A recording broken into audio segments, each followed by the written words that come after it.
All flags across the country to be flown at half staff for the mass shootings both here in Dayton and in El Paso, Texas this weekend. Ohio Governor Mike DeWine has also ordered them lowered here in Ohio.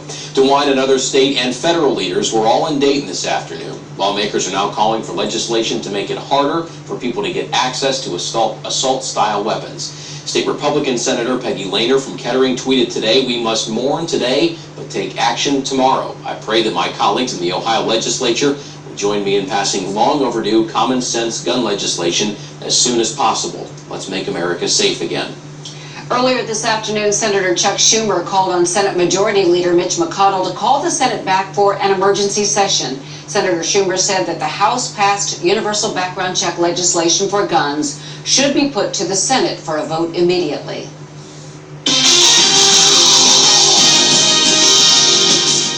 Jesse, I think Cheryl put it best earlier today, where it's just nice to a little break from this news. Change the topic, just go a different way with it. Things are fairly quiet outside right now here for us. Temperatures staying fairly mild in the city of Dayton. We're right around 77 degrees, and a classic example of the heat island effect that you see in cities, where the city will hold on to the heat a little bit better than rural areas on the outside, and that's the case. You can see even in Huber Heights, 68 degrees, about a 10-degree difference from the temperature in Dayton. So again, it will hold on that heat in the asphalt. The factory is even producing additional heat on top of that.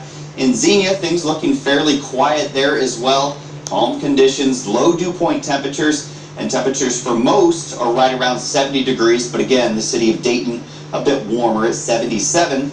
We were tracking just a brief shower, possibly a few rumbles of thunder off towards the east that affected Columbus, but most of us stayed dry in the Miami Valley here throughout the day today, and everyone is looking at fairly quiet conditions. As we often see after the sun sets, things begin to settle down. You lose that additional energy, and we will see that chance for storms as we go later into the day tomorrow. The Perseid meteor shower is ongoing. It doesn't peak until the 12th.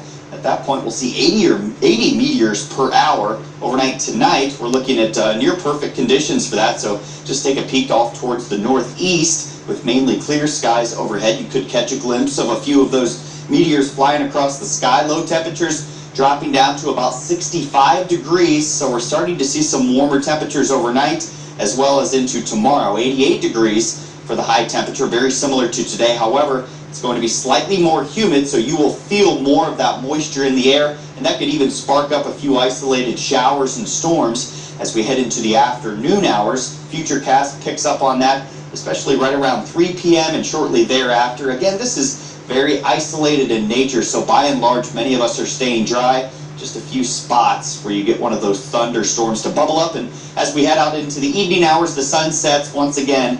We will see that activity come to an end. The yard work forecast kind of showing a few spotty chances for rain, but the best one is likely going to occur on Tuesday. Now that's going to be late afternoon into the early evening hours. That could last overnight a bit as well. Things expected to quiet down throughout the overnight hours for the most part, but we can still see a few showers hanging around that could even last into Wednesday as well. After these 3 days with these chances for rain, we start to see things quiet down a bit.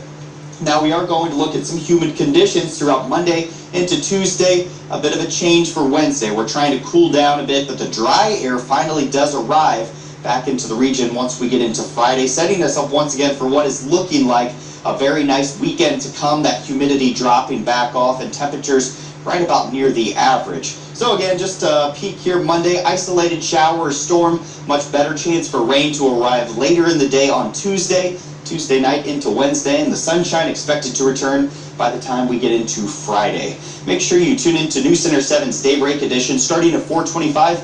Meteorologist Dante Jones will have the latest to help you plan your day. People were forced to run for their lives as bullets went flying in the Oregon District last night. We take a closer look at surveillance video showing the moments many realized what was happening.